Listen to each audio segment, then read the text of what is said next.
de 2 Timóteo 2. Então deixa a sua Bíblia aberta para nós revermos um pouco desse texto que nós começamos a estudar lá o ano passado em novembro, e em janeiro foi o Rafael que falou lá no Haroldo, e hoje nós vamos continuar esse trecho aí. Eu comecei justamente pelo versículo 3, porque mostra a figura do soldado, mas se você olhar para todo o texto, toda a perícope aí dos versículos 1 a 7, você vai ver que o apóstolo Paulo utiliza de algumas figuras, algumas ilustrações para ensinar diversas coisas. Ele começa falando de que nós devemos nos fortificar na graça. Parece que é um assunto, especialmente esse assunto, dos versículos 1 a 7, é um assunto de homem. Se você olhar, parece que ele está, claro, ele está assim, tá falando com Timóteo, que é um homem, um pastor, mas parece que o assunto ali, até pelas ilustrações selecionadas, parece que é um assunto direcionado aos homens, apesar de não ter nenhuma... Existem partes da Bíblia que são direcionadas, claro. Lá em Tito 2 nós vemos, as mulheres mais velhas devem ensinar as mais novas a serem boas donas de casa. Não dá para aplicar isso a todas as pessoas, tem um público direcionado, é muito claro. Mas sempre quando fala ao pastor, as cartas pastorais, nós podemos perfeitamente estender as instruções ao homem. Por quê? Quer queira ou quer não, nós somos homens, nós exercemos uma função, uma posição de liderança, seja no nosso lar, seja na nossa esfera de influência.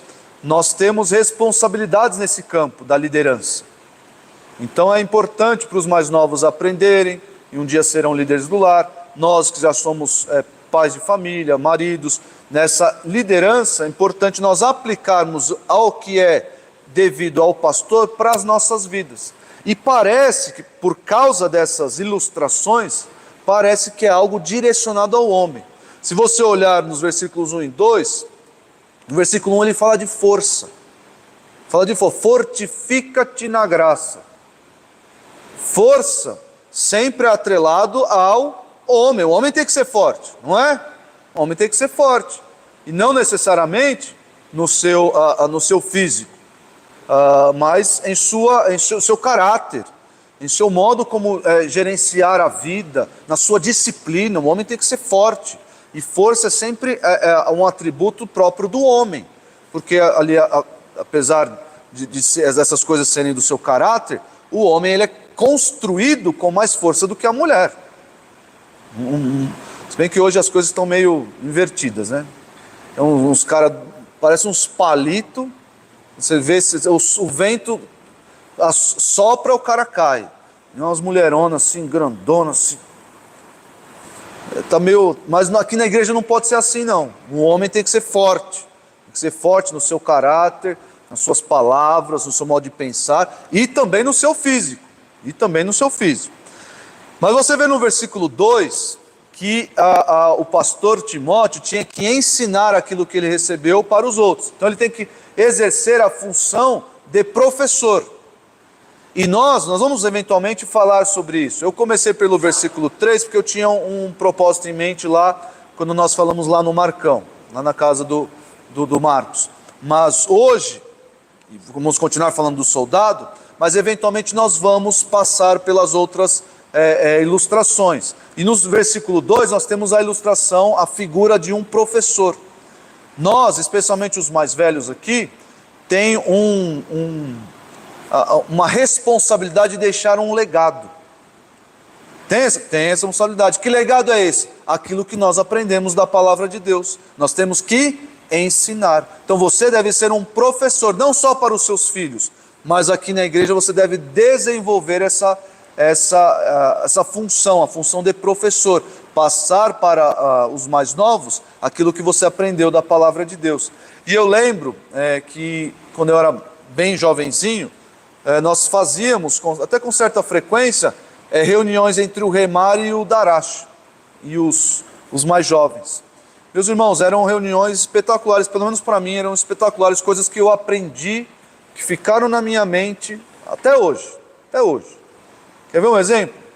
Lembro de um senhor que ele veio aqui, a gente estava falando sobre profissão, e ele era administrador de empresas. Ele falou, você tem que buscar uma profissão que te dê certa autonomia, para que você possa abrir a sua empresa, abrir o seu escritório. Isso ele estava comparando, porque ele não queria que a profissão que você escolhesse fosse atrelado a um emprego CLT. Então ele estava dando esse conselho próprio da sabedoria e até da experiência dele. Ele estava compartilhando isso com os mais jovens. O meu pai nunca compartilharia isso comigo, porque não fazia parte da experiência nem da sabedoria do meu pai. Meu pai que não tinha, né, até a terceira série. Meu pai saiu da escola na terceira série. Então não tinha esse entendimento. E eu ouvi esse homem falando, vocês procurem empregos assim, sabe, porque vocês não fiquem dependentes de ter que achar um emprego CLT, para que vocês possam produzir e tudo mais e tal. Então essas coisas, nós somos responsáveis por transmitir isso aos nossos mais jovens, aos nossos jovens aqui da igreja. Então é a função do professor aí no versículo 2. No versículo 3 e no versículo 4, nós temos a figura do soldado. Soldado é o que nós vamos falar hoje. Já falamos no estudo passado, vamos falar hoje sobre o soldado. Na figura do versículo 5 é a figura do atleta. Uns gostam mais, outros gostam menos dessa figura aí, mas o apóstolo Paulo utiliza a figura, a ilustração do atleta para ensinar o jovem pastor Timóteo e, consequentemente, nos ensinar também. No versículo 6 nós temos aí, por último, a figura do lavrador. Talvez essa aqui esteja um pouco mais distante de nós. Quem aqui já lavrou a terra? Já lavrou a terra? Você é tão jovem, já lavrou a terra. Legal, hein? Estava esperando do Júlio levantar a mão. Quando eu era moleque, lavrei. Mas tem essa figura do lavrador, que talvez para o pessoal da cidade grande como o Júlio, esteja mais distante. Para você faz todo sentido. Então ele utiliza dessa ilustração também. Para no final, no versículo 7, ele utilizar uma aplicação. E eu acho interessantíssimo o versículo 7. Interessantíssimo. Porque olha só, existe responsabilidade humana e ação de Deus nesse versículo. Quem consegue identificar no versículo 7 a responsabilidade humana, ou seja, aquilo que nós temos que fazer, que é nossa parte, é nossa obrigação. Existe um certo sinergismo. Notem, é um sinergismo pós-salvação, é um sinergismo na santificação, na vida cristã. Existe esse sinergismo. Não estou falando de salvação aqui não. Estou falando depois que foi salvo, existe um sinergismo, ou seja, uma parte que nos é obrigatória, mas que também Deus contribui. Qual é a parte do homem no versículo 7? Considera as coisas que eu acabei de falar. Ou seja, reflita nelas. Guarde o que eu acabei de falar. Você estude detidamente as coisas que eu tenho que falar. Memorize, decore as coisas. Então existe um esforço por parte de Timóteo, por parte do leitor, a ser empregado no texto, em relação ao texto. Eu tenho que saber dessas coisas, tenho que decorar essas coisas, tenho que aprendê-las. E isso para toda a escritura, mas no contexto imediato, aquilo que ele acabou de dizer. E qual é a parte de Deus nessa história? Olha só que interessante isso. Olha só que interessante. Por quê? Eu tenho que estudar. É que parece aquele jovem que pede a ajuda de Deus na hora da prova. Acho que todo mundo aqui já fez isso. Não aquele jovem desesperado que não estudou nada e pede para Deus operar um milagre. Não estou falando desse.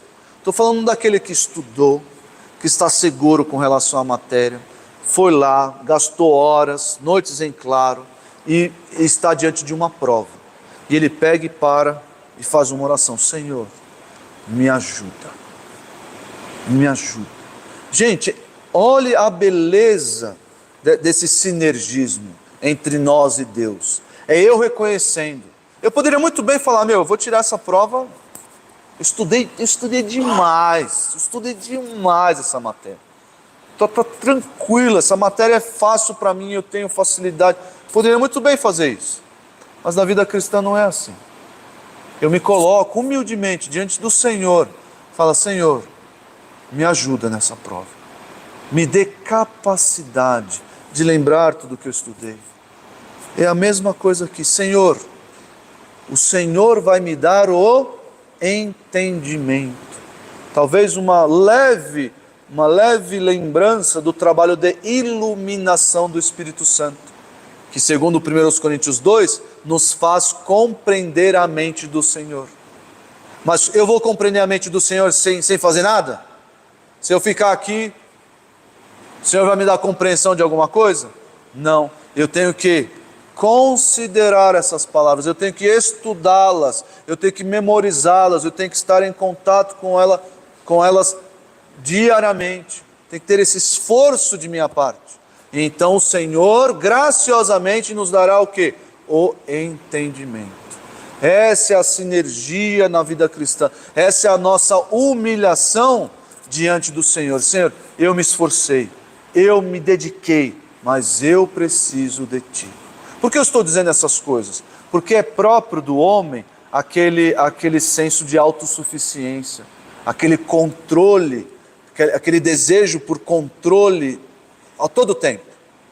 É maravilhoso quando tudo em casa as contas estão pagas, não tem problemas de relacionamento, a esposa está feliz, tudo isso é maravilhoso, o carro não está quebrado, a casa está paga, é maravilhoso, está tudo dentro do nosso controle. Mas mesmo nessa circunstância em que tudo aparentemente está no nosso controle, nós devemos nos render a Deus e dizer, Senhor, eu me humilho diante do Senhor, eu sei que tudo vem das Tuas mãos, eu Te agradeço, eu Te peço que o Senhor mantenha essa circunstância. Senhor, eu me humilho diante do Senhor, o controle é do Senhor, não é meu, eu sou mero mordomo das coisas que o Senhor me dá. Então esse versículo 7 vai demonstrar essa dinâmica especialmente do homem. Nós queremos ser os fortões, e o texto manda sermos fortes, mas essa fortaleza vem segundo o que o Senhor nos dá, o entendimento que o Senhor nos dá. Sem contudo, fazemos a nossa parte. Não adianta esperar de Deus. Deus às vezes até dá, sem a gente se esforçar, porque Ele é muito gracioso. Quem aqui já não estudou para uma prova e foi bem na prova? Quem aqui não se esforçou e Deus deu um aumento de salário, deu um bônus da empresa, deu um carro no sorteio? Bom, se bem que eu só conheço uma pessoa que ganhou um carro no sorteio. Alguém aqui ganhou um carro no sorteio? Não? Só o Du, O Du ganhou o carro no sorteio do Shopping Internacional de Guarulhos. E só conheço ele, outra pessoa não conheço.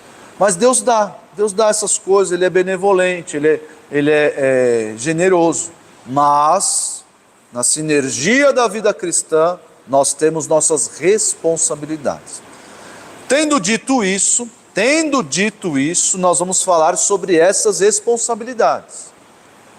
No versículo 4. Então olha aí o que diz o versículo 4.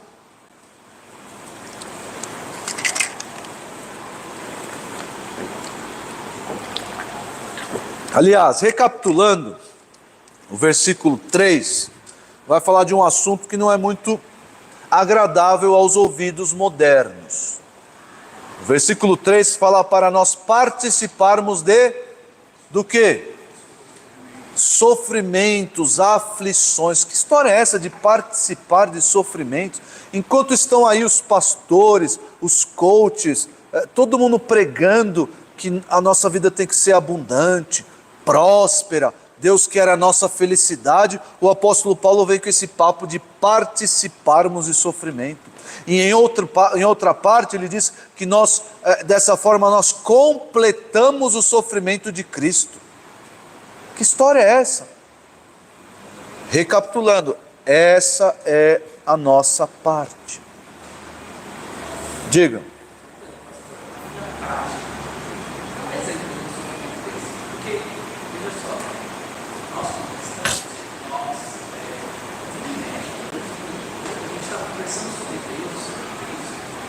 E as pessoas que não conhecem Deus, não conhecem Jesus Cristo, a gente também fala para elas. Pode ser que a gente sofra alguma perseguição por causa disso. Mas me parece que esse sofrimento, para os cristãos, é motivo de alegria. Sim. Porque ele sente show de sofrimento que o apóstolo Paulo se refere. Bom, existe o sofrimento exclusivo por você ser crente. É o que você mencionou, é a perseguição, é a solidão, é perder um emprego, é perder uma noiva, é sofrer reveses financeiros só porque você é cristão. Isso eu estou trazendo para a nossa realidade. Tinha pessoas que sofriam até a morte. Os mártires todos sofriam até a morte. Na época, no período dos mártires, ali desde a ascensão de Cristo até Constantino, os cristãos eram boicotados, eles não conseguiam comprar coisas, porque os comerciantes não vendiam para cristãos. Então, olha só o tamanho do sofrimento. E é claro, hoje existem cristãos, no mundo árabe, por exemplo, que sofrem até o ponto de morrerem por Cristo. Então, esse tipo de sofrimento, que a Bíblia é abundante em dizer, nós completando os sofrimentos de Cristo, é esse tipo de sofrimento. Participar desses sofrimentos. O apóstolo Paulo sofreu diversas agruras, reveses, só porque era apóstolo, só porque era cristão. Então, açoites. Hoje, esses sofrimentos são mais amenos, vamos dizer assim. Mas muitos sofrem com o isolamento da família. A família não chama mais para o churrasco. Às vezes até entre pais e filhos existe essa... Pô, é muito triste isso. Imagina você não ser convidado para o Natal em família só porque você é crente. Tem alguns que não são chamados porque são chatos, mas aí outros 500. Mas muitos são isolados da família, porque muitos perdem o emprego. O caso do Ricardo, por exemplo. Nós oramos por ele aqui, mas se eventualmente ele precisar, você vai ter que pecar. Você vai ter que pecar reiteradas vezes, pecando aqui, ó. Mentir. O que ele vai ter que fazer? Ele vai ter que pedir, vai ter que perder o emprego. Por quê? Porque o crente não faz essas coisas. É isso. Isso assim, é pesado, não é? Aquela de se alegrar no sofrimento, que Pedro vai dizer, né? Considerai motivo de grande alegria o fato de passar por várias provações. E as duas cartas de Pedro falam sobre sofrimento pelo fato de ser crente. Perseguições e tudo mais. E o crente, ele é meio maluco. Ele não é desse mundo, porque ele se alegra nisso. Eu mencionei uma vez, dei um exemplo, uma ilustração aqui, que certa vez quando eu era devia ter uns 9, 10 anos, a sala inteira se voltou contra mim. O crente lá, olha o crente, e xingamentos todos, tal, no momento lá que não tinha professor na sala, e eu fiquei lá, cabeça baixa, sofri demais. Eu nessa idade, imagina o Heitor aqui, imagina na sala dele, nossa, cara, todo mundo falando, todo mundo rindo, não é agradável. Mas eu lembro que ao voltar para casa, algo sobrenatural me preencheu, assim, sobrenatural, porque não veio da minha mente, não veio das minhas convicções, algo foi sobrenatural, uma satisfação por ter passado por aquele momento. Parece que era Deus falando ao meu coração, você sofreu o que sofreu porque você é crente. Essa alegria de estar debaixo de revés, de prejuízo, e estar alegre. Explica isso para o mundo. Ninguém consegue aqui. Ninguém consegue. Não tem. Os discípulos que sofreram açoites e os malaios maravilharam, Existem relatos de crentes sendo martirizados, sendo queimados vivos, cantando. Estavam lá cantando. O fogo comendo e eles cantando, alegres. Os apóstolos, quando foram presos, estavam lá cantando, lá presos na prisão, sem comer, no frio, lascado, cantando lá. Por isso que é sobrenatural. Não é algo natural do homem, não é algo que a gente cria com certa... Não. É algo que Deus dá. É algo que Deus coloca no nosso coração. E Paulo está chamando Timóteo para o sofrimento. Ele está pedindo assim, me tira daqui desse sofrimento. Participa comigo. Então, ou seja, o motivo que ele está ali, que traz uma alegria para ele. Participa comigo para dar uma força a mais como igreja. E aliás, esse chamado ao sofrimento vem direto da prisão mamertina. Paulo estava preso aqui, na sua pior prisão. Ele teve a prisão domiciliar, mas ele estava preso na sua pior prisão. Se vocês olharem o final de 2 Timóteo, é um final muito triste, muito melancólico. Todos me abandonaram. Muito triste. Traz a capa que eu estou passando frio aqui. Paulo estava numa situação calamitosa. Ele está falando, faz diferente do que eu fiz. Paulo poderia chegar para Timóteo e falar, faz diferente porque o que eu fiz resultou onde eu estou. Não. Participa comigo dos sofrimentos de Cristo. É um chamado a fazer algo, a participar de algo, nesse caso dos sofrimentos de Cristo. Porque, irmãos, o fato de ele ter colocado aqui, participa dos meus sofrimentos como bom soldado de Cristo Jesus, não tem como. Qual foi, ou quem foi o maior servo sofredor da nossa história? O próprio Senhor Jesus. Então não tem como a minha vida ser diferente da dele. E ele mesmo disse, assim como me perseguiram, assim como me fizeram sofrer, assim como me mataram, vão matar vocês. Vão perseguir vocês. Exatamente. O Jesus fala isso, não deve ser motivo de surpresa para vocês sofrer. Não deve, não, mas eu não podia estar na situação, não. Só que note bem, uma ressalva aqui. Existem sofrimentos que advêm da punição de Deus sobre nós, da disciplina de Deus sobre nós, ou até mesmo das consequências do nosso pecado. Você, o cara está viciado no tigrinho, no jogo do tigrinho, e perdeu tudo. Perdeu a casa, perdeu tudo que conquistou, está lá passando fome. Estou sofrendo porque sou cristão, porque eu sou de Jesus. É isso? Sofrendo porque é um safado viciado. Então, nós devemos analisar cautelosamente o que é aí. Está sofrendo porque você é indisciplinado, porque você deixou o pecado se instalar na sua vida e está colhendo os frutos desse pecado.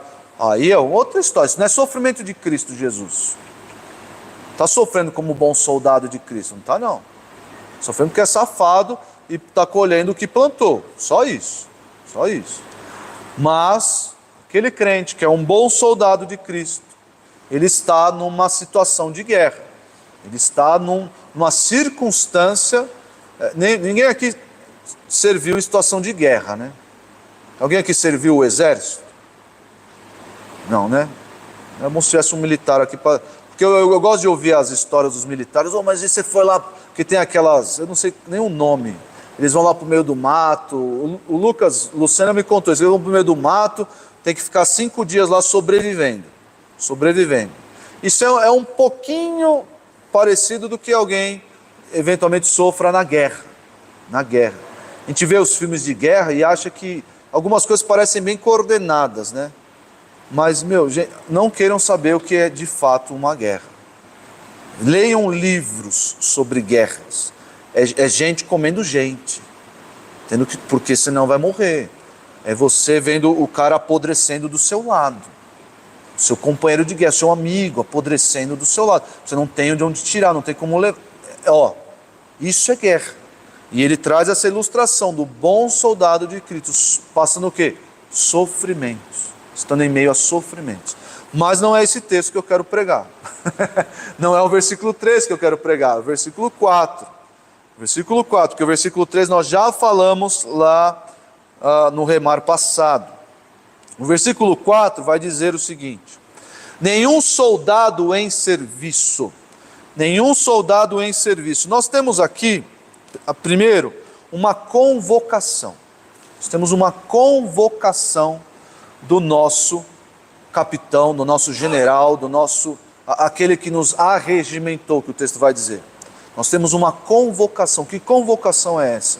Você foi chamado para ser um soldado. E não um soldado administrativo. Estou brincando, hein?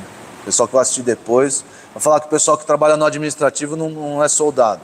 Mas vocês entenderam. Não é aquele soldado que está de folga. Nós não fomos chamados para ficar de folga. Nós não somos chamados para ficar ali tranquilos. Nem a paisana, porque a paisana ainda está trabalhando, né? Mas é aquele que está de folga, recebendo o seu soldo, tranquilo. Não. Nós fomos chamados para estarmos em serviço. Quando o serviço do crente termina? Quando? Quando ele morre. A partir do momento em que você foi convertido, você foi salvo pelo Senhor, você deve estar de prontidão, em serviço. Essa é uma convocação a todos os crentes. E especialmente aqui com ênfase, nas ilustrações que eu mencionei para os irmãos, com ênfase aos homens. Homens, sempre de prontidão, sempre ali em serviço, jamais esmorecendo, jamais, não, eu vou brincar com o meu pecado um pouquinho, porque eu estou de folga. Não. Eu vou sair da guerra um pouquinho, descansar um pouquinho, depois eu volto. Esse descansar um pouquinho pode lhe custar a vida. Esse brincar com o pecado, esse sair de prontidão, sair do estado de alerta, pode nos custar a vida. Então essa primeira convocação nós vemos aqui: nenhum soldado em serviço. Essa é a nossa porção, é o que nos cabe. Olha essa mesma ideia aí, em 1 de Pedro 2, 21. 1 de Pedro 2, 21. Porquanto para isto mesmo fostes chamados. Eu fui chamado para sofrer. Essa é a verdade. O cristianismo verdadeiro é isso. É isso. Não tem como escapar disso. O verdadeiro cristianismo é um chamado para o sofrimento. De todos os lados. É um sofrimento externo, é pai contra filho, esposo contra esposa, familiar contra familiar, patrão contra empregado. É esse chamado aí. O Senhor Jesus disse isso. Eu não vim para trazer paz. Não. Vim para trazer o quê? Divisão. Divisão. Esse é o verdadeiro cristianismo. Se você está esperando aí um mar de rosas, lembre que as rosas têm espinhos. Lembre-se. O cristianismo é, sim, claro, uma religião. Religião não, a verdadeira religião, no sentido de trazer satisfação, de trazer alegria, como o irmão mencionou ali. Essa coisa meio, totalmente sobrenatural de achar alegria no sofrimento. Sim, porque Deus atua em nós, mas é um chamado ao sofrimento. Porque olha só, porquanto para isto mesmo fostes chamados, pois que também Cristo sofreu em vosso lugar, deixando-vos exemplo para seguirdes os seus passos. Exemplo de quê? De sofrimento. De sofrimento. Nossa, pastor, essa vida está difícil. Saiba que para Jesus foi mais difícil ainda. Foi mais difícil. Não esmoreça. Você é um soldado em serviço. Meio que ele é caso, eu sou adorado, é a Exatamente. Não, eu quero dar uma descansada, está tão difícil. É claro que na nossa sinergia com Deus, Ele sabe das nossas dificuldades, Ele sabe das nossas fraquezas, mas é por isso que nós recorremos ao nosso general em oração. Senhor, me ajuda, aumenta a minha fé, me fortalece. Nós recorremos em oração e recorremos à palavra também. A luta contra o pecado está intensa. Para onde eu vou? Para a palavra me fortifica, a oração me fortifica, a comunhão com os irmãos me fortifica, e assim eu posso ser um soldado mais disposto, com mais prontidão, sempre em serviço, porque para isso eu fui convocado. Olha só, Efésios 2:10, texto conhecido, famoso. Pois somos feitura dele, criados em Cristo Jesus para as boas obras, as quais Deus de antemão preparou para que andássemos nelas. Nós fomos convocados por Deus para um propósito específico. Nós vamos falar sobre essa missão daqui a pouco. Mas você não foi chamado para fazer aquilo que você quer. Esse é o meu ponto, é o ponto de Efésios 2 aqui. Nós não fomos separados, chamados, convocados para fazer a minha vontade. Não. O homem ele não tem liberdade de senhorio. Antes da conversão, ele é escravo do pecado. Depois da conversão, ele é escravo de Deus. Não tem liberdade. Eu mando no meu nariz, eu faço o que eu quiser.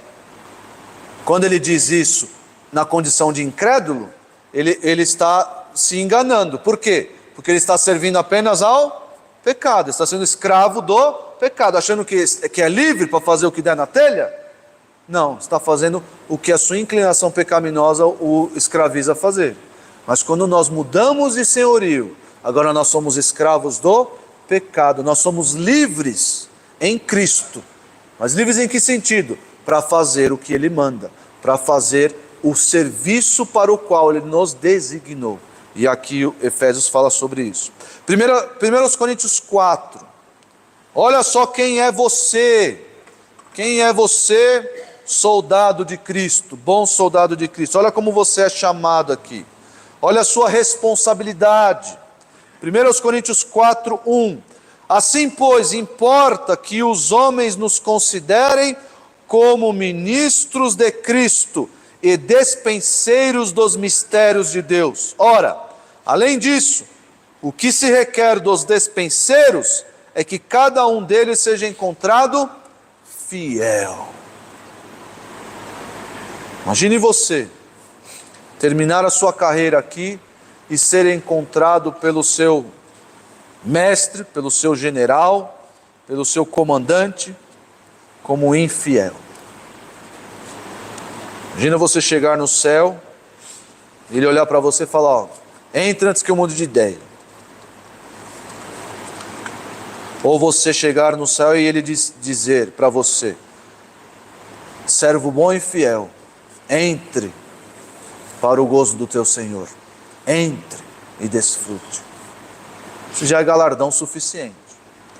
Nós somos convocados pelo nosso general para um serviço dele, para o serviço dele. Nós não podemos esmorecer. Nós temos um serviço, uma missão a cumprir. Nós não podemos baixar a guarda.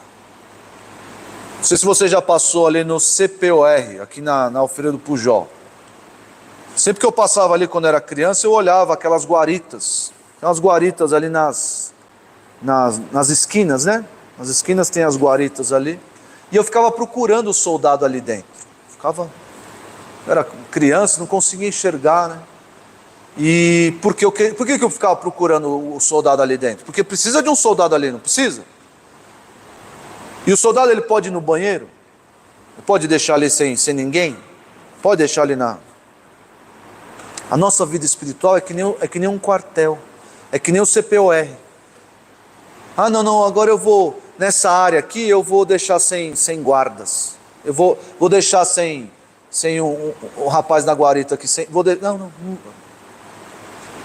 O que acontece? Fica vulnerável. O quartel da nossa vida fica vulnerável. Suscetível à entrada de pecados, maus pensamentos, a relacionamentos pecaminosos, toda sorte de coisas que nos afastam de Deus.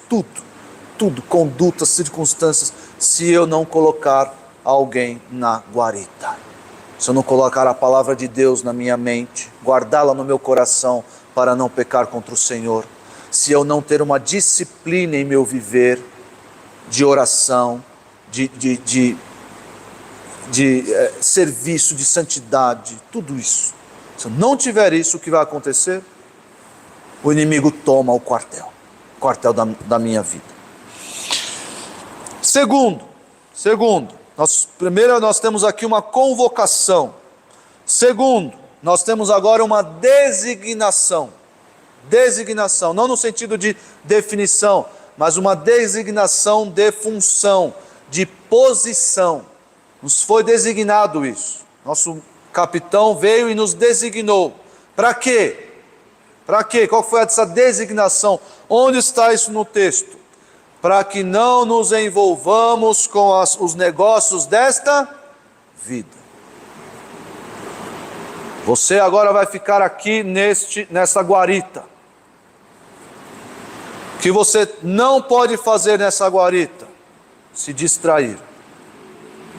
Deixar a guarita sem o serviço. É a mesma ideia aqui. Nós não podemos nos dividir. Imagina um rapaz na guarita mexendo no celular. Está lá, ele está na guarita, não está na guarita? Está lá, mas está no celular. Está lá, fuzil aqui. Teve uma vez, alguém me contou essa história, eu não sei se foi o Rubens ou se foi um outro militar, mas foi uma história parecida com a história do fuzil lá do Tropa de Elite. Ele estava com o fuzil, estava sem bandoleira. E ele precisou ir ao banheiro. E aí ele chamou alguém para rendê-lo, e aí ele estava sem bandoleira. Só que o fuzil, para o militar, é parte do corpo dele, praticamente. Ele não pode, olha meu fuzil aí que eu vou ali no banheiro. Ali. Não pode isso. E aí tomou uma bronca lá, não sei se ficou preso 1 ou 2 dias por causa disso, mas foi isso que aconteceu. Estava sem. E agora? E aí, o que aconteceu? O cara começa a se preocupar com esse problema. E eu não estou preparado. E aí vem o quê? O inimigo. É por isso que nós não podemos deixar que os assuntos do viver nos distraiam. Porque senão a nossa atenção vai ser sempre dividida. Tem um texto que quase que imediatamente nos vem à mente. Que é claro, Jesus mencionou isso. Ninguém pode servir a 2 senhores. Quais são os 2 senhores ali que Jesus escolheu para ilustrar? Deus e Mamon. Deus e as riquezas. Essa é a mesma ideia aqui. Mesma ideia. Imagine você, certo? Sou crente, mas eu tenho como objetivo de vida ser rico. Ser rico.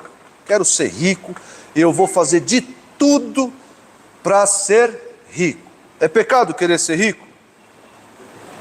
É pecado. Querer ser rico é pecado. Ser rico não é pecado. Querer ser rico é o texto de 1 Timóteo 6. Fala que aqueles que querem ser ricos caem em diversas tentações. Não é pecado. Ser rico, você prosperar pelo fruto do seu trabalho, Deus te dar clientes, e você abrir filiais na sua empresa, e você enriquecer, desde que o seu coração esteja onde? Onde está o coração dessa pessoa? Somente no Senhor, e nos assuntos do Senhor. E aí Deus faz o que Ele bem quiser. Enriquece, empobrece, faz o que Ele quiser. Mas o coração da pessoa está somente em Deus. O texto lá de Mateus 6 que eu mencionei para os irmãos, ele diz assim, Mateus 6:24: ninguém pode servir a dois senhores, porque ou há de aborrecer-se de um e amar o outro, ou se devotará a um e desprezará o outro. Não podeis servir a Deus e às riquezas. Não tem como. Não tem como. Então, quando nós colocamos uma meta de vida, ou amamos algo, é assim, como nós conseguimos definir ou detectar essas coisas? Veja se você pode viver sem isso. Avalie o seu coração, pergunte-se a si mesmo: eu posso, isso que eu amo tanto, eu posso viver sem isso? Se você titubear, ou até mesmo disser não, não consigo, você está servindo a dois senhores. Tem duas coisas que estão mandando em você. E isso eu estou dizendo não só para questões amplas, grandes, até para pecados, pecadinhos, hábitozinhos que nós... eu não consigo viver sem uma série. Não consigo viver sem esse hábitozinho. É pecado o hábitozinho? Não é. Mas se isso está me dominando, se isso manda na minha agenda, se isso manda no modo como eu penso, no modo como eu ajo, se isso está exercendo esse tipo de influência em você, é um Senhor na sua vida. E isso está mandando em você. Está? Essa semana eu vi um vídeo de um pregador. Eu nem sei qual era o ponto dele, mas a ilustração que ele usou foi muito interessante. Ele disse que a esposa dele chegou para ele: amor, você pode lavar a louça?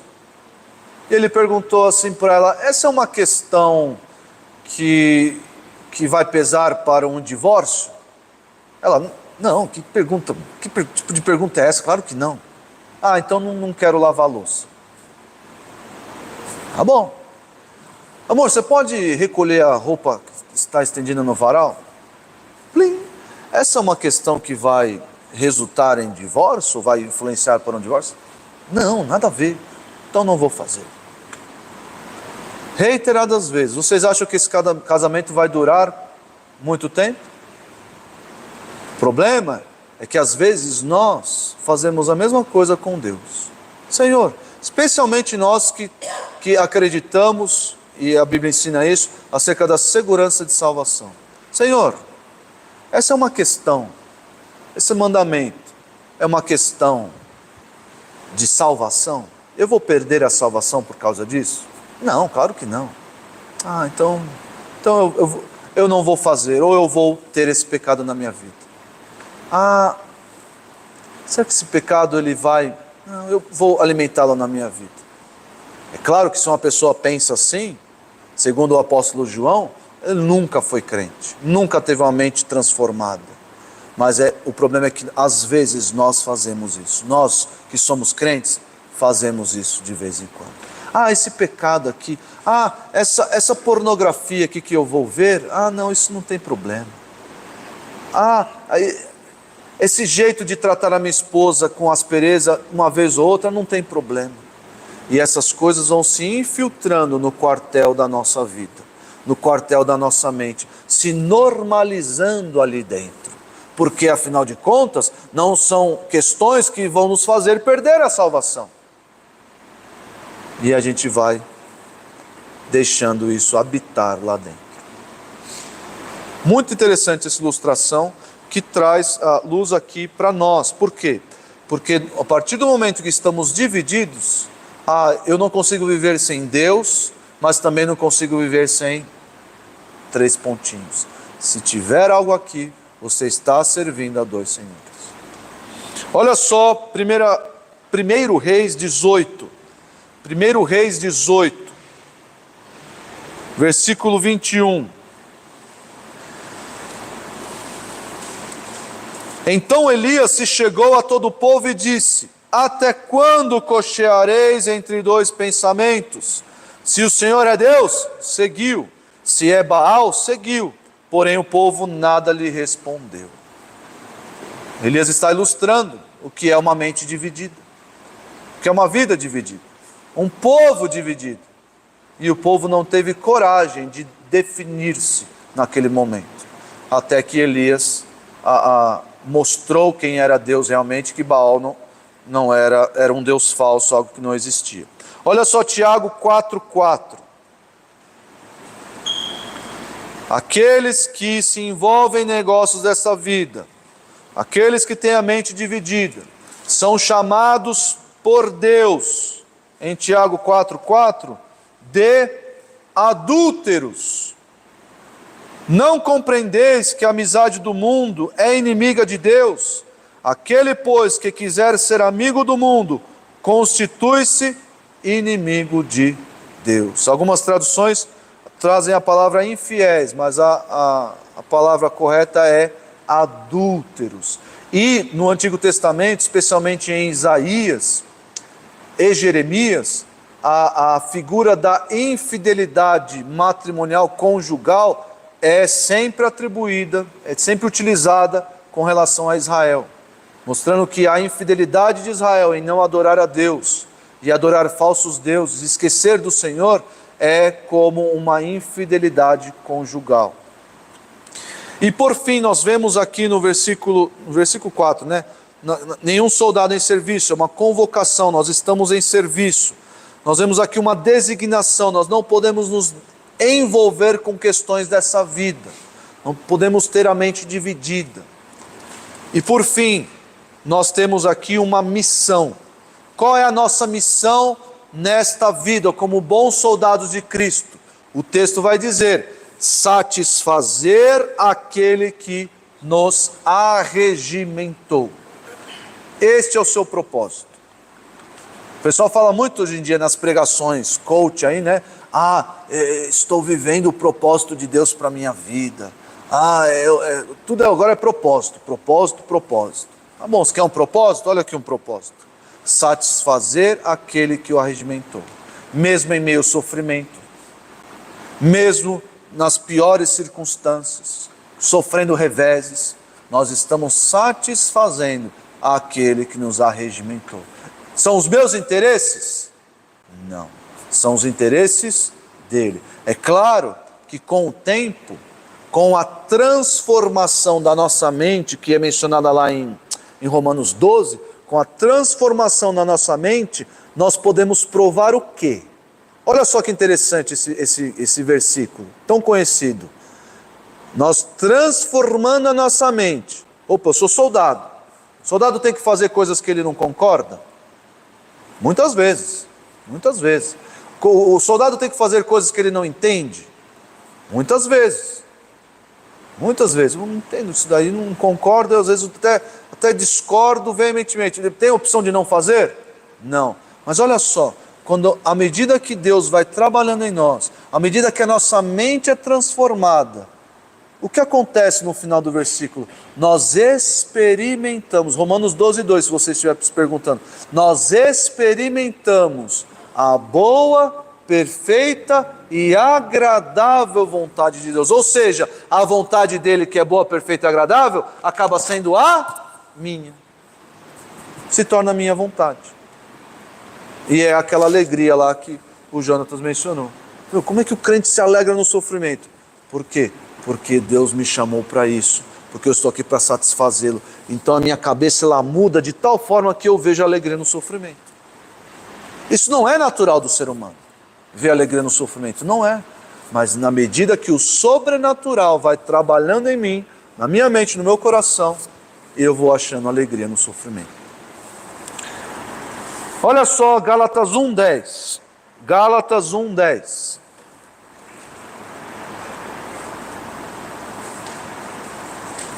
Porventura procuro eu agora o favor dos homens ou o de Deus?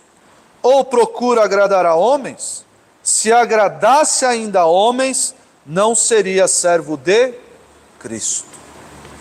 Nós estamos aqui para conquistar o mundo?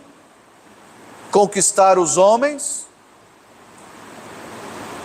conquistar o aplauso dos homens, o reconhecimento dos homens, o elogio dos homens. Nós estamos aqui para isso?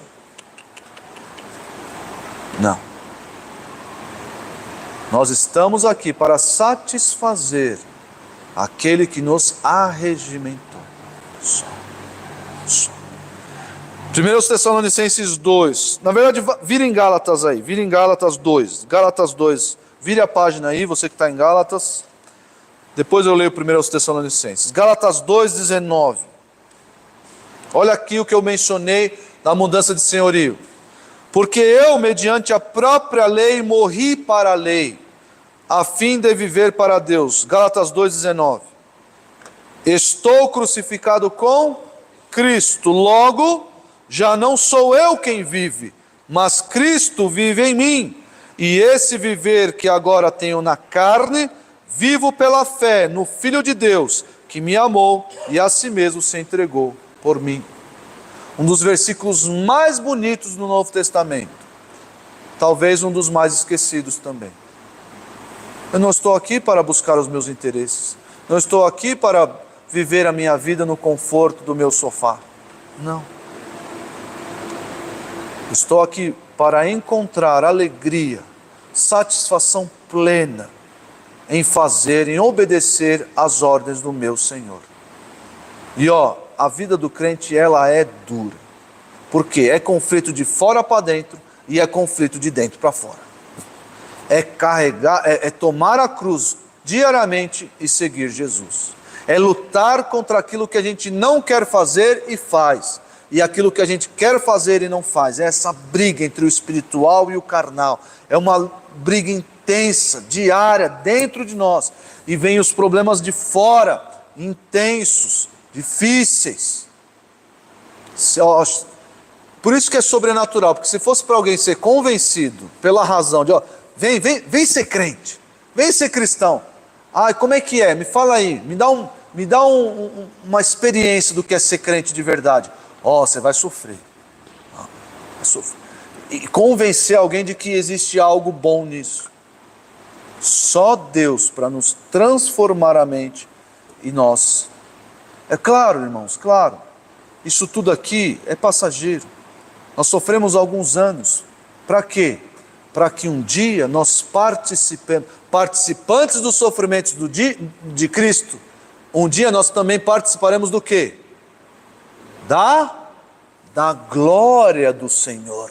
Seremos participantes da sua glória. Receberemos uma coroa imarcessível. Tudo isso nos é prometido. A vida eterna.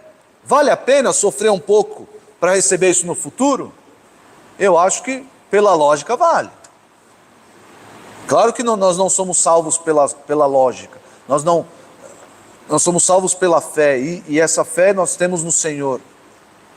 Mas vale a pena, vale muito a pena participar dessa glória, receber essa recompensa, viver eternamente com o Senhor, livres do pecado, livres dessa luta intensa, livres de todo o sofrimento. Vale muito a pena. E moderno, a mentalidade aqui do mundo não é eterna. No evangelicalismo moderno é isso daí. É aqui, você vai receber as bênçãos de Deus aqui, sua vida vai ser próspera aqui, você vai ter de Deus o favor aqui, tudo aqui. O futuro quase nem se fala. Porque o futuro a ninguém interessa. Porque o futuro, sabe por quê? Porque o futuro depende da nossa fé. Esse evangelicalismo aí não tem fé. Não tem. Porque eu crer que no futuro eu vou receber tudo isso, depende de uma fé pujante, de uma fé real, de uma fé que me move. Espera aí. É o que Pedro fala na sua segunda carta. Ele fala de sofrimento, o capítulo 1, o capítulo 2, ele fala de sofrimento. E no capítulo 3 ele fala, tem gente falando que, e aí, cadê? Entram as estações, dia e noite, acontece, cadê? Não vem essa promessa aí que você tanto fala? E aí Pedro vai dizer, diante de tudo isso, os elementos serão desfeitos pelo fogo, todo o cenário apocalíptico, diante de tudo isso, O que nós devemos fazer? Andar em santo procedimento.